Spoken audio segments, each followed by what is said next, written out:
Estoy donde quiera que vayas. Te acompaño las 24 horas del día.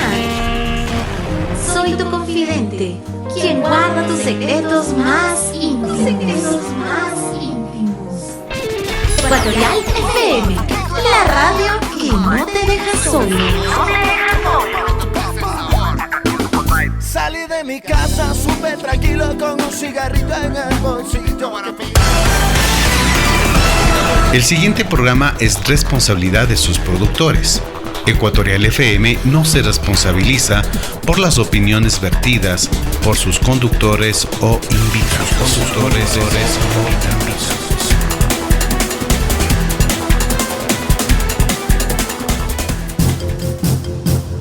Ecuatorial FM presenta.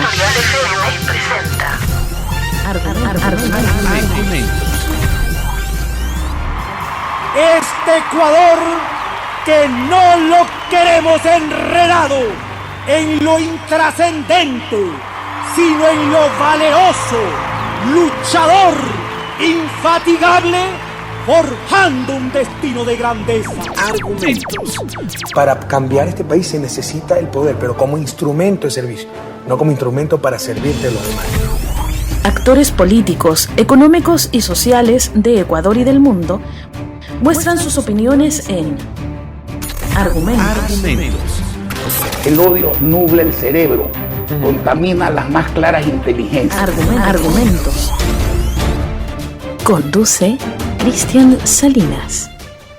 Bienvenidos.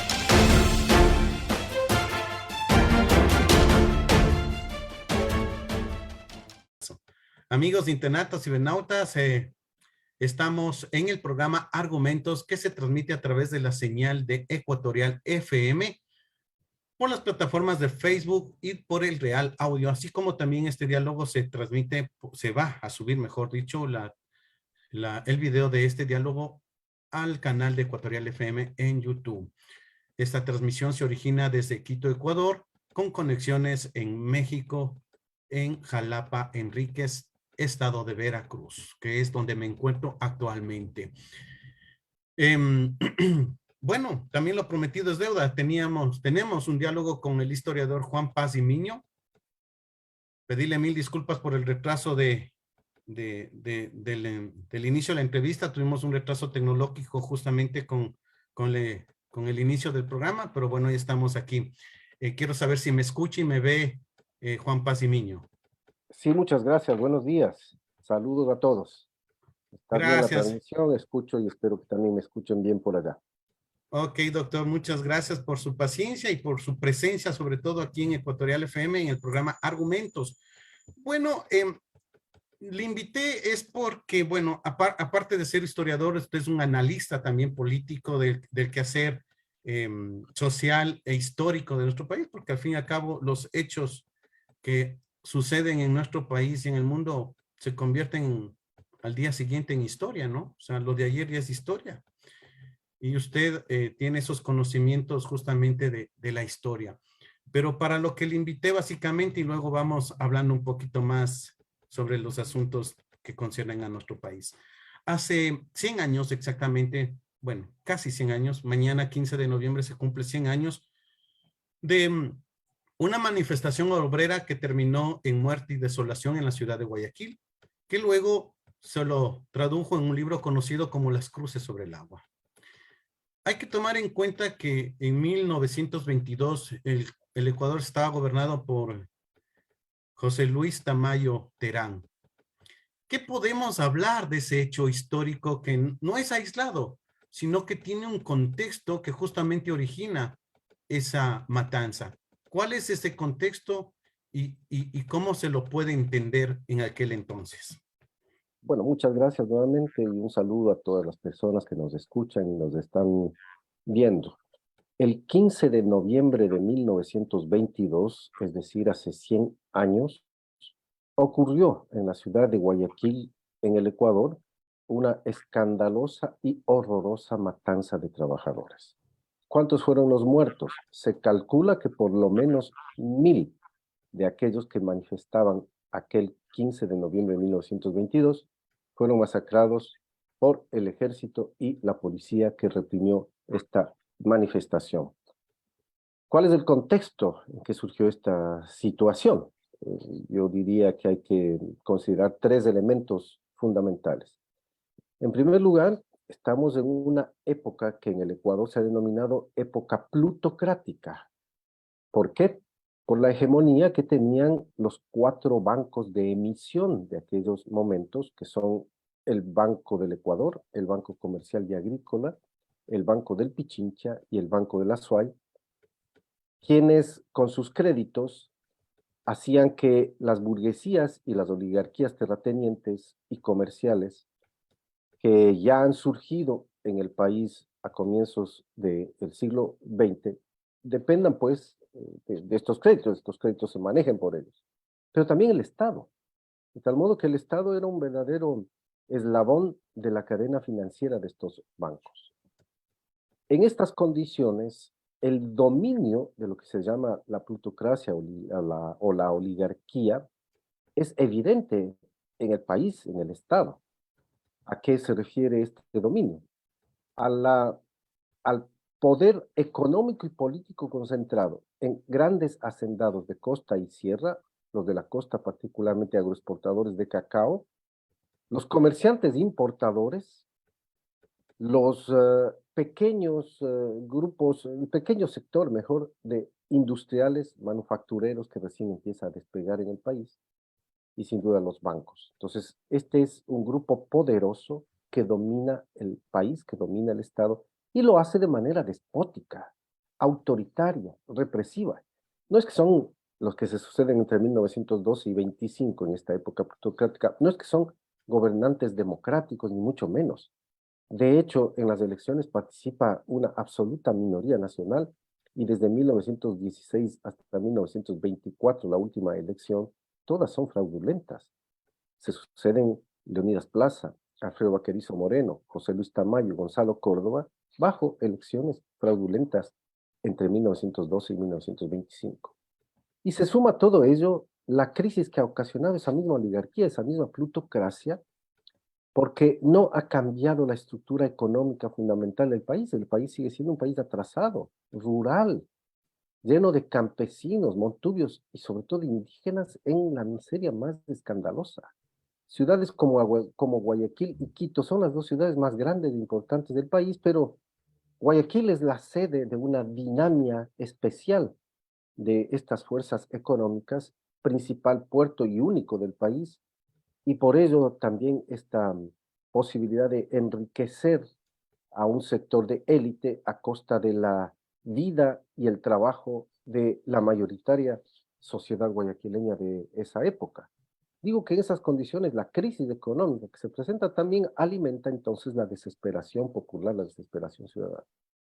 Como han surgido ya, este es el segundo elemento, como han surgido ya una serie de organizaciones de trabajadores, hay por lo menos una veintena de trabajadores en Guayaquil a inicios de la década de 1920, en las que se destaca particularmente la Confederación Obrera del Guayas, la Federación de Trabajadores Regional Ecuatoriana y la Asociación de Trabajadores del Astillero, son las 3 más importantes. Estas acumulan las demandas de la población y entonces estas organizaciones son las que traducen esas demandas. En octubre de 1922 se realiza una huelga muy importante, la de los trabajadores ferroviarios de la parroquia de Durán, muy cercana a Guayaquil. Hasta allí llegaba el ferrocarril que iba desde Quito a Guayaquil. Y entonces, ahí esta paralización cierra las posibilidades de conexión de la costa y la sierra, el traslado de productos, el traslado de gente, y esto alarma a la situación, alarma a la sociedad. Los trabajadores ferroviarios consiguen del gerente de la empresa, era la empresa de Guayaquil and Quito Railway Company, el señor John Doby, consiguen de él la mejora en los salarios, la aplicación de la jornada de 8 horas que ya se había dictado en 1916 y se la seguía incumpliendo, y otra serie de reivindicaciones que también logran pues acordar con el gerente. De tal modo que este logro de los ferrocarrileros de Durán permite que enseguida otros grupos de trabajadores alentados por el éxito de esta primera huelga de ferrocarrileros, también se lancen a sus propias huelgas.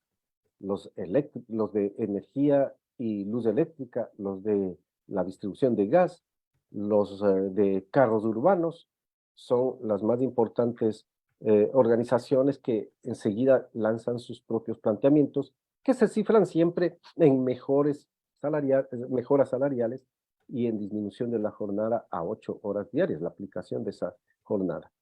Y como no se aceptan muy de inmediato sus planteamientos, la huelga se generaliza. Y el llamado que hace la Federación de Trabajadores Regional del Ecuador y la Confederación Obrera del Guayas llegan a todos los trabajadores guayaquileños. A inicios de noviembre, desde el 10 de noviembre en adelante, la ciudad de Guayaquil se va paralizando. Y para el día 14 existe una paralización total de la ciudad. No tiene abastecimiento de carros urbanos, no tiene ferrocarril, no hay luz ni gas, y por consiguiente es una ciudad literalmente paralizada, con lo cual el gobierno y las élites sociales, económicas y políticas de Guayaquil se inquietan y hacen un llamado a terminar esta huelga.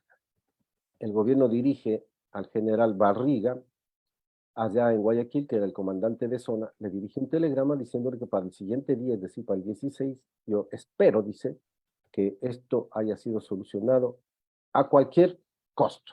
Eso es en definitiva las palabras del telegrama famoso aquel de la presidencia.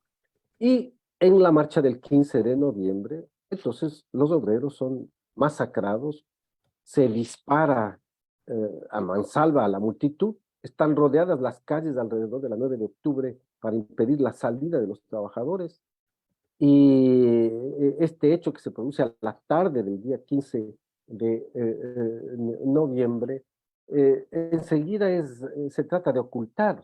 Los cadáveres son conducidos por carros y por la fuerza del ejército, son conducidos al cementerio, se hacen fosas comunes, y a una cantidad de cadáveres se les lanza en la ría, en el río Guayas que atraviesa la ciudad, incluso abriéndoles el pecho para que no floten, y de todo ello hay testimonios y hay referencias históricas, así es que esto no es un invento, ni es obra de la novela de Demetrio Aguilera, Las cruces sobre el agua.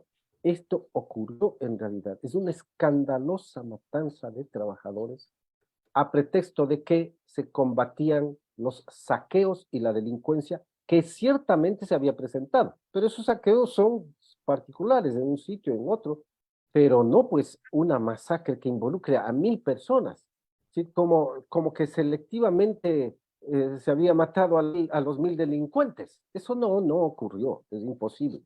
Así es que esa fue una masacre de trabajadores, murieron también mujeres y hasta niños, y de todo ello hay testimonio. Entonces el Ecuador, al conmemorar, al recordar este episodio sangriento, claro, no solamente guarda una memoria histórica, sino que nos permite comprender las raíces de todo este tipo de fenómenos.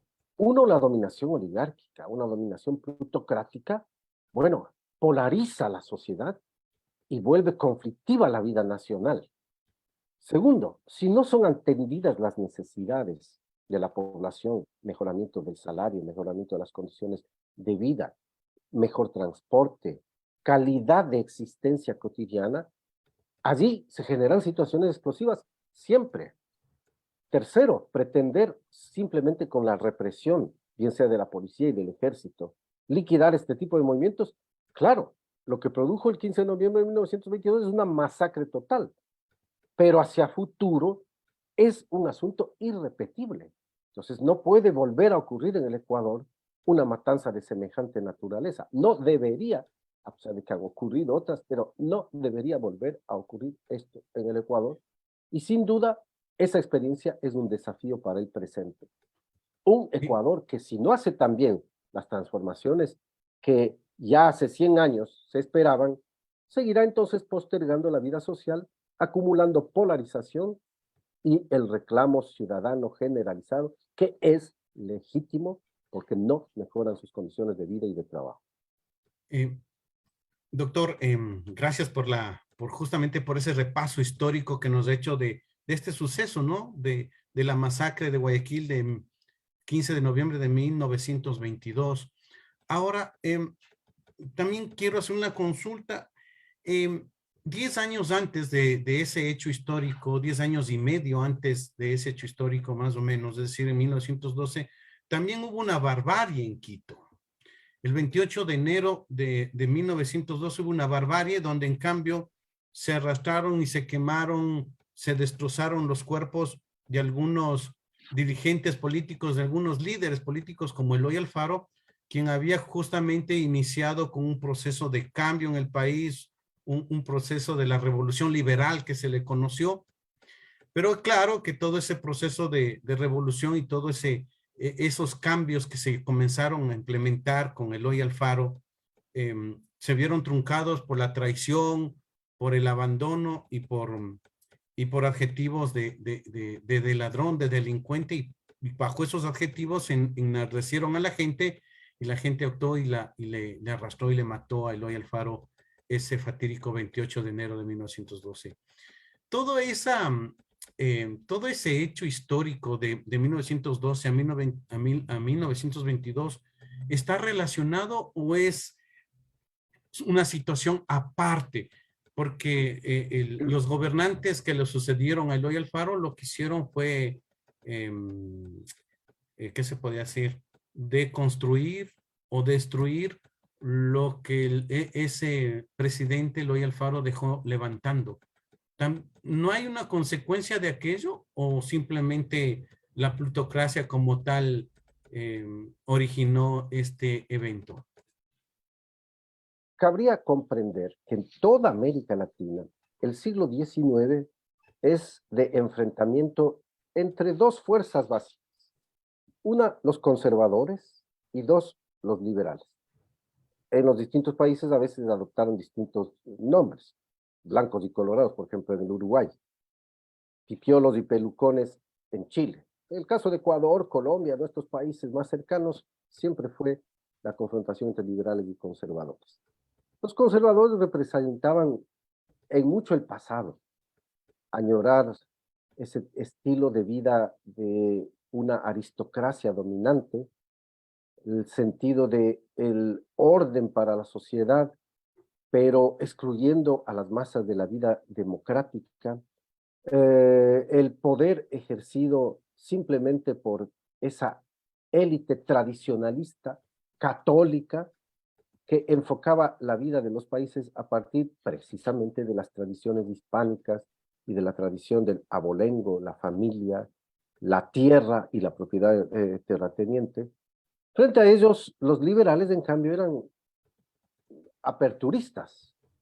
Se identificaban con las burguesías nacientes desde mediados del siglo XIX. En toda América Latina las burguesías empiezan a crecer, a fortalecerse. Entonces se identifican con este sector emergente. Quieren la apertura comercial, quieren superar el régimen conservador al que le consideran un régimen feudal, y con ello quieren liberar a la población de las cadenas del yugo feudal que atribuían al dominio conservador. Y en el caso del Ecuador, los liberales llegan al poder en 1895 gracias a una importantísima, la mayor revolución que se hizo a fines del siglo XIX en medio de las confrontaciones contra los conservadores.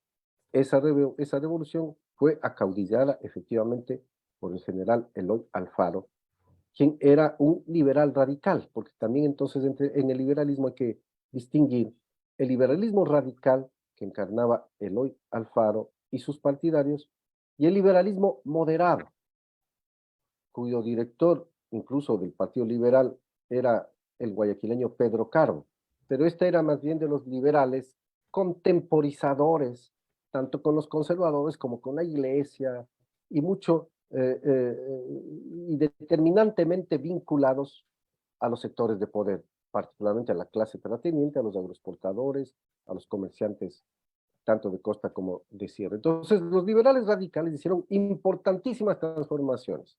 Ante todo, la proclamación de los derechos individuales. Por primera vez en el Ecuador, podríamos decir, se completó el panorama de los derechos individuales. Libertad de conciencia, derecho a la vida, porque los liberales son los que abolieron la pena de muerte que había en el Ecuador antes. Los liberales consagran el registro civil, el matrimonio civil, el divorcio, bueno, y procuran el progreso industrial material del Ecuador, que implicaba superar el régimen de las haciendas, el régimen terrateniente, más la separación de la iglesia y el Estado, que esto sí asombró, asustó a muchos de los católicos del país, y entonces este liberalismo radical fue acumulando fuerzas en contra, que hacían la propaganda de que habían llegado al poder los ateos, los impíos, los herejes. Y claro, como la transformación del liberalismo radical, y sobre todo en los dos gobiernos de Eloy Alfaro entre 1895 y 1911, ahí están los dos periodos gubernamentales, 1825 a 1901 y después de 1906 a 1911. Entonces, Eloy Alfaro hace estas importantes transformaciones. El odio sobre Alfaro también fue alimentado por estas fuerzas tradicionales. Alfaro tiene que renunciar al poder, agosto de 1911. Bueno, sale del país, pero después regresa porque se produce en la costa un levantamiento, más bien de su sobrino, Flavio Alfaro. Se produce un levantamiento del que es acusado Alfaro como el instigador. Llega al país, lo meten preso, lo envían de Guayaquil a Quito en el mismo tren que él había construido en definitiva, y en Quito se produce la masacre de Eloy Alfaro y de 5 de sus compañeros en el panóptico de la ciudad de Quito. Con ello muere, este es el significado histórico, con ello muere el liberalismo radical. Y por tanto, desde 1912, lo que predominará es el liberalismo moderado. Primero con Leonidas Plaza, que es, dijéramos, el sucesor del liberalismo tradicional entre 1912 y 1916. Pero a partir de 1916, con liberales en el gobierno, pero que son liberales aliados a la plutocracia. Desde 1916 a 1920, Alfredo Vaquerizo Moreno. Del 20 al 24, José Luis Tamayo, y del 24 al 25, Gonzalo Córdoba, porque este periodo de dominio plutocrático terminó con la revolución del 9 de julio de 1925, que en Ecuador se conoce como Revolución Juliana. Entonces, en el liberalismo también se había producido esta diferencia entre los radicales y los liberales moderados, que son estos últimos los que sustentan al régimen plutocrático, al régimen oligárquico, que es el que produce la represión a los trabajadores ya desde la década de 1912 en adelante, represiones constantes, sin oír a los trabajadores y sus demandas, y el 15 de noviembre de 1922, esta horrorosa masacre de trabajadores que ocurre en Guayaquil. La solución para ese régimen no pudo ser más que una revuelta, una revolución que ejecutaron los militares jóvenes el 9 de julio de 1925, con lo que comenzaron a liquidar el poder oligárquico plutocrático, y entonces desde 1925 el Ecuador pasó a una nueva fase. Esta es la realidad a la que se hacía referencia cuando se habla de 1895, la muerte de Eloy Alfaro, asesinato de los Alfaro y de sus compañeros que habían sido apresados con él y enviados a Quito, y esa también es una escandalosa muerte de los líderes radicales en la vida nacional. Bueno, usted al inicio hablaba sobre el gobierno plutocrático que se dio en Guayaquil entre prácticamente 1916 y 1925, ¿no?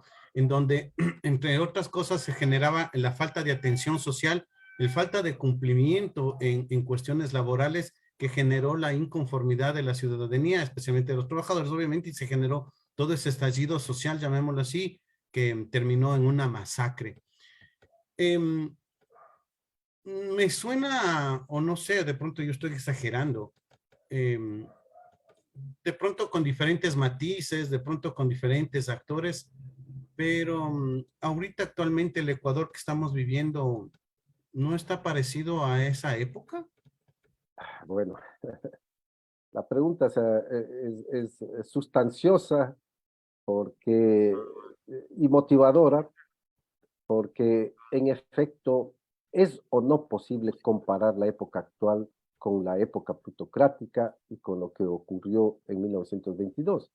Bueno, yo seré muy frontal. Yo he escrito sobre ese tema y he bautizado esta época como segunda época plutocrática. ¿Y a qué me refiero?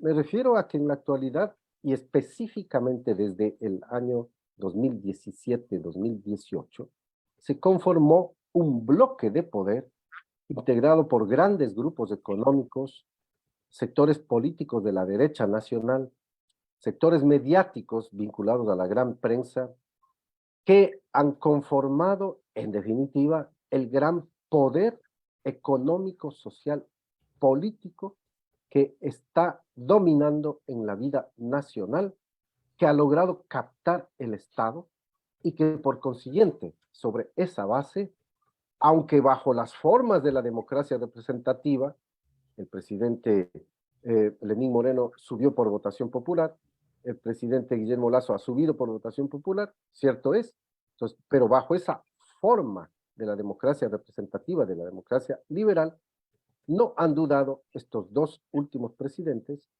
en vincular el Estado, las políticas nacionales y particularmente las políticas económicas al beneficio de esta élite conformada por los grandes grupos económicos, los grandes sectores de la política de la derecha y los grandes medios de comunicación que son los que llevan la batuta directiva en el pensamiento ideológico y en tratar de orientar las convicciones de la población.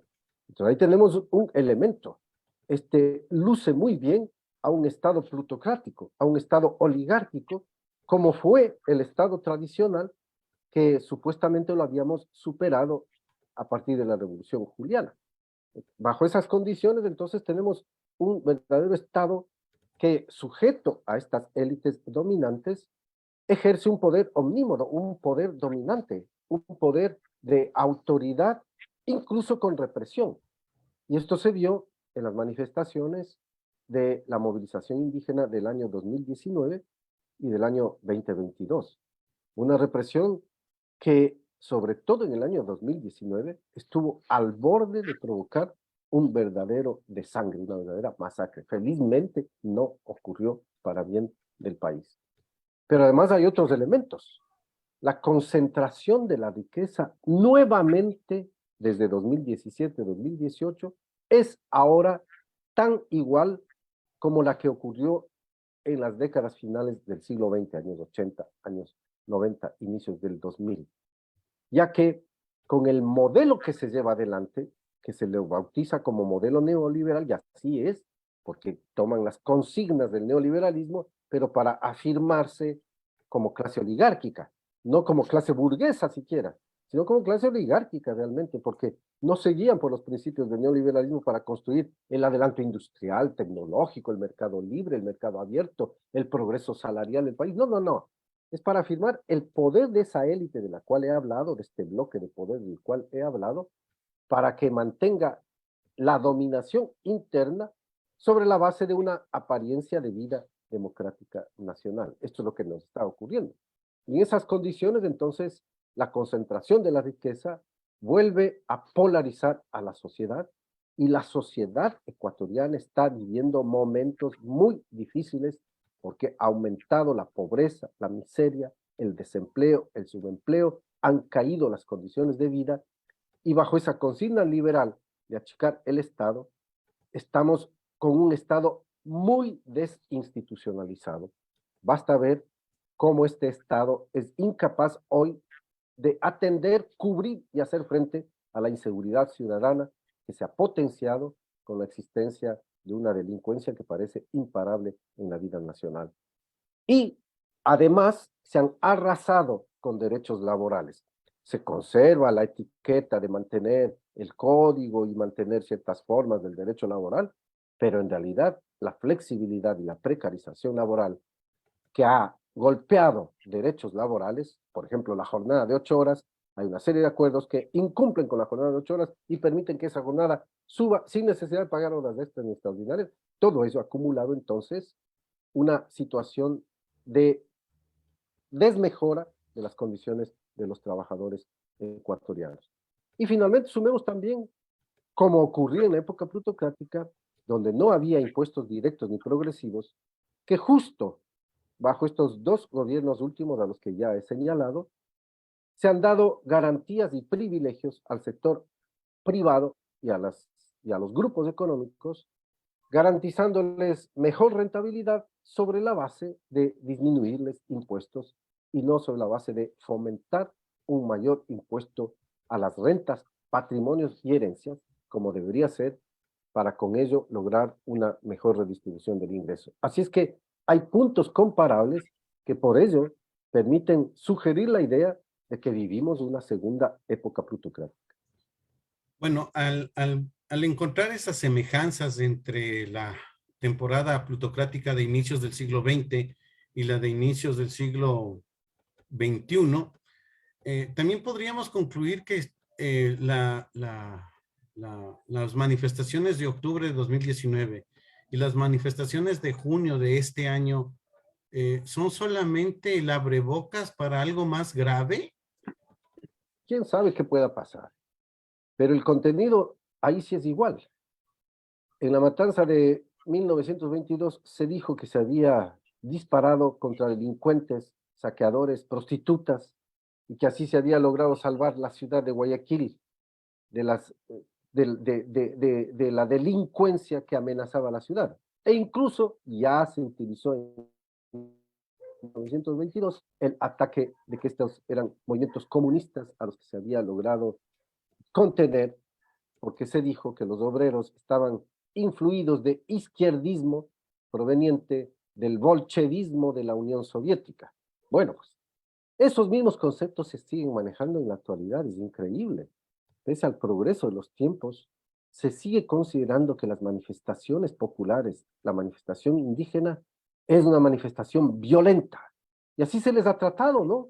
Porque ya vienen los violentos, corre el peligro de la violencia, siempre tienen actitudes violentas. Bueno, e incluso en las represiones que se dieron en 2019 y en el 2022, también se habló de que lo que se evitaba es saqueos y delincuencia, y claro, hay infiltrados, eso no es que lo vamos a negar, sí hay ese tipo de infiltrados, ha ocurrido en diferentes ocasiones, pero el eje de la movilización no es motivada por asuntos de delincuencia, ni de querer destruir la ciudad de Quito, ni de querer destruir el país, no.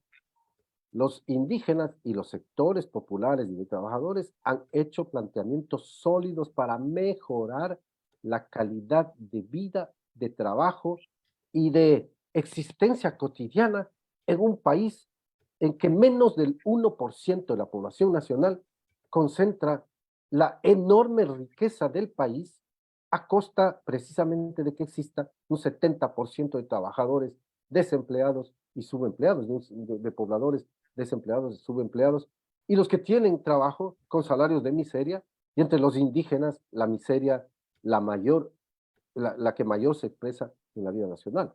Entonces debemos entender que las lógicas de estos movimientos son para mejorar la calidad de vida, para mejorar la vida del país, no para atentar contra la democracia, ni contra un gobierno, ni liquidar la paz ciudadana, no. Son reivindicaciones legítimas que las élites del poder tratan de descalificar con ese tipo de apreciaciones sobre estos movimientos, ¿no? Vándalos, saqueadores, violentos, etcétera. Y además se ha visto en el 2022 el resurgir del clasismo y del racismo específicos, porque ahora sí ya se hablaba contra los indios y que los indios regresen a sus tierras y cosas así, es tremendo. Así es que ojalá podamos tener mayor tranquilidad en el país para calmar estas tensiones sociales sobre la base de que se comprenda que el movimiento indígena de los trabajadores, de los pobladores, hacen demandas para un futuro mejor, no para destruir el país, y que los gobiernos comprendan que tienen que atender esas demandas. Amigos internautas y cibernautas, estamos dialogando con el historiador Juan Paz y Miño sobre un hecho sucedido hace 100 años aquí acá en la ciudad de Guayaquil, en Ecuador, en la costa del Pacífico de Ecuador, la matanza de obreros que salieron a manifestar y que, bueno, aquí el historiador nos ha hecho un recuento justamente de las condiciones sociales y económicas que rodearon justamente estas manifestaciones, que obviamente guardando las distancias y los matices, casi se está reproduciendo nuevamente en estos días en territorio ecuatoriano. de lo que usted nos dice, doctor, el tildar a la gente o etiquetar a la gente para justificar si estas maniobras desde el gobierno, se podría decir que también son repetidas, porque, a ver, usted manifestó que en la época de 1922 el gobierno justificó esa masacre diciendo que eran violadores, prostitutas, que eran delincuentes en pocas palabras, y ahora igual el gobierno justifica la manifestación por indígenas narcotraficantes, los narcos que están invadiendo Ecuador, que se están invadiendo Ecuador y que están guerreando contra el Estado porque se han sentido perjudicados. Esa práctica comunicacional, digamos así, también es repetitiva. Bueno, esto sí es repetido desde hace tiempo atrás, cuando es necesario contener los movimientos sociales, populares, de trabajadores, de indígenas, cuando es necesario contenerlos, el poder constituido, la élite dominante, la visión que tienen sus medios de comunicación, sus profesionales, sus ideólogos, siempre tiene estas cargas. Están, dicen ellos, enfrentando manifestaciones de gente violenta, gente que no quiere la paz, gente que quiere destruir el país, que quiere atentar contra la democracia, y últimamente se ha sumado una argumentación que a todas luces tiende a desprestigiar, a menospreciar y a atacar al movimiento indígena. Tratar de vincular a ese movimiento con el narcotráfico o con la delincuencia organizada internacional. Bueno, nosotros, los que somos investigadores, profesores, los periodistas que tienen información al respecto, saben muy bien que ese tipo de ataques suelen ser recurrentes en la vida nacional, precisamente para ello, para desprestigiar, para desmovilizar, para crear una conciencia falsa en la población de que ya viene el terror y que ya viene la delincuencia a tomarse el poder. Eso es muy conocido. Y sobre todo, pues, insisto en esta idea, los que investigamos, los que hemos seguido las realidades, sabemos bien que son verdaderas formas argumentales sobre la base de la mentira, el escándalo, el rumor, a fin de que con ello se justifique cualquier tipo de represión y cualquier tipo de acción autoritaria desde el poder. Así es que esas acusaciones, ese tipo de descalificaciones, tiene que ser bien contemplado por la sociedad ecuatoriana, ya que las clases medias, los movimientos sociales, los trabajadores, los campesinos, los montubios, los indígenas, los afroecuatorianos, no quieren destruir el país, quieren mejorar las condiciones y la calidad de vida nacional. Y hay una élite que es la que se resiste a eso. Y en tanto esa élite tiene poder político, económico, social, controla el Estado, en tanto esa élite puede hacerlo, entonces, claro, es difícil enfrentarse a semejante poder. La forma de lograr contrarrestar esa situación es, por consiguiente, organizándose, demandando, sin duda, movilizándose, todo ello en el marco de la misma democracia, pero claro que hay mecanismos para conseguirlo. Pero en el sentido histórico general, los movimientos populares y sociales lo que apuntan es a mejorar las condiciones de vida del país, no a destruir. Las estrategias comunicacionales utilizadas por, hablemos del gobierno actual de Guillermo Lasso en Ecuador, ¿no están apuntando a un neofascismo, llamémoslo así? Recordemos que en la década de los 40 en la vieja Europa, en Alemania, se manejó un discurso donde los unos son los malos, los otros son los buenos, y los malos eran los judíos y por lo tanto había que exterminarlos. Y obviamente la gente se convenció de ese hecho, y no solo que los terminaban, sino que contribuían a que el aparato estatal construido desde las SS de Hitler en Alemania, pues lo concreten. no creo que lleguemos a ese punto, pero estamos hablando de ese tipo de estrategia de apuntar que los unos son los malos y los otros son los buenos. Lo que sí sabemos en la experiencia latinoamericana es que se están acumulando fuerzas de derecha, clasistas, racistas, autoritarias y represivas. Voy a poner el ejemplo de lo que está ocurriendo en Bolivia, en la región de Santa Cruz. Una élite que no duda en atacar a los indígenas, humillarlos, atacar a los obreros, humillarlos, y que quiere la salida del actual presidente Luis Arce. Y se comporta exactamente en términos fascistas, en términos de hegemonía blanco-mestiza sobre la población indígena, y eso es lo que allá se está viviendo. En el caso de otros países de América Latina, los investigadores constatan que en efecto están avanzando formas de pensamiento fascista, porque incluso la oposición, que normalmente puede levantarse frente a un gobierno, es atacada, perseguida, judicializada y criminalizada. Es decir, ya la tendencia a crear un pensamiento único nacional. La verdad la tiene ¿quién? El que está en el gobierno, en el poder, este tipo de fuerzas. También se está eso clarificando en América Latina como un neofascismo que se va extendiendo. Así es que tomando en cuenta esta consideración, hay que tomar precauciones porque ese peligro puede llegar a ahondarse y vincular al Ecuador a estas estrategias que tienen las derechas económicas y políticas de la región. Y ese es el peligro. Y en el caso del Ecuador he visto que hay pronunciamientos y hay análisis que sugieren que estamos encaminándonos a estas formas de neofascismo contemporáneo. Y para ir terminando, doctor, y gracias por su participación y palabras aquí en el programa Argumentos de Ecuatorial FM, también pedir mil disculpas a la audiencia y quienes nos ven, a los cibernautas e internautas de Ecuador y del mundo, de pronto por el ruido, no cuento con una cabina apropiada para esto, pero bueno, así trabajamos los medios digitales. Doctor, justamente de lo que está hablando usted, de lo que sucede en Bolivia,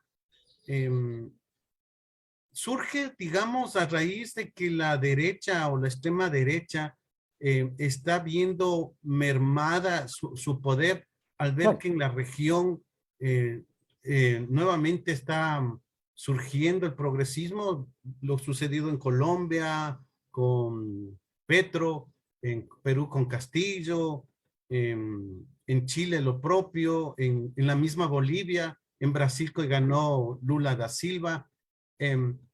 La derecha no está tomando esta práctica al verse, digamos, que perdida. ¿Y qué va a pasar en Ecuador? Porque obviamente la derecha en Ecuador está viendo estos procesos en los demás países que le rodean y de pronto no van a querer soltar el poder aquí fácilmente.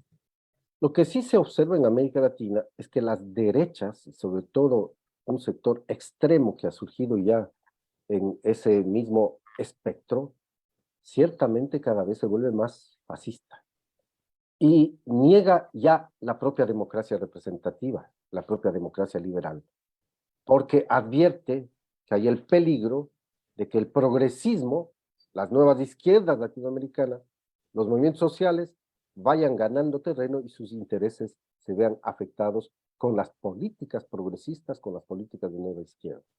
Entonces, claro, ellas también se polarizan y como tienen experiencia histórica en el poder, hacen todo lo posible para evitar que surjan gobiernos alternativos a su poderío y a su visión y conducción políticas, y en ello está el ataque a los progresismos latinoamericanos. En el caso de Brasil, los ataques a Lula, la prisión que tuvo y todo ello, se han demostrado históricamente forzados para evitar que retorne el progresismo. Argentina está en una situación complicada. Perú, mucho más. Colombia está iniciándose, pero hay un mapa que ha circulado incluso en redes, se ve bien. Tenemos toda una América Latina de color rojo frente a ciertos focos azules, como es el caso de Ecuador, nada más.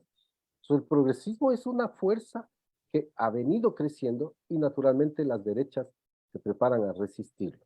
¿Quién sabe qué pasará en el Ecuador en las elecciones? Pero ya se ha visto en el año 2021, ya se vio muy claro que se han preparado para tratar de contener cualquier expresión de progresismo que se convierta en alternativa en el Ecuador.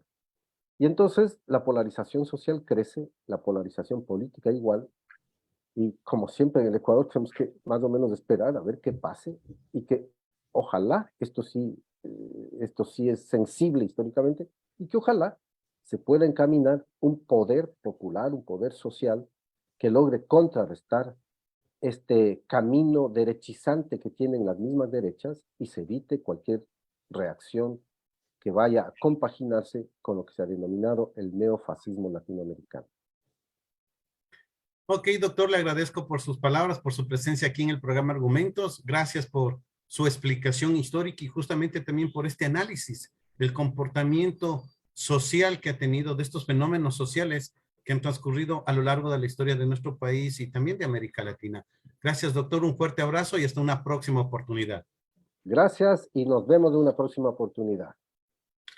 Amigos, cibernautas, internautas, pues acabamos de hablar con el doctor Juan Pazimiño, historiador, catedrático universitario, quien nos ha contado una triste página de la historia de nuestro país. La masacre obrera del 15 de noviembre de 1922, donde se estima que alrededor de 1,000 personas fueron prácticamente acribilladas, degolladas por fuerzas armadas del aquel gobierno de ese entonces. Gobierno liderado por José Luis Tamayo Terán.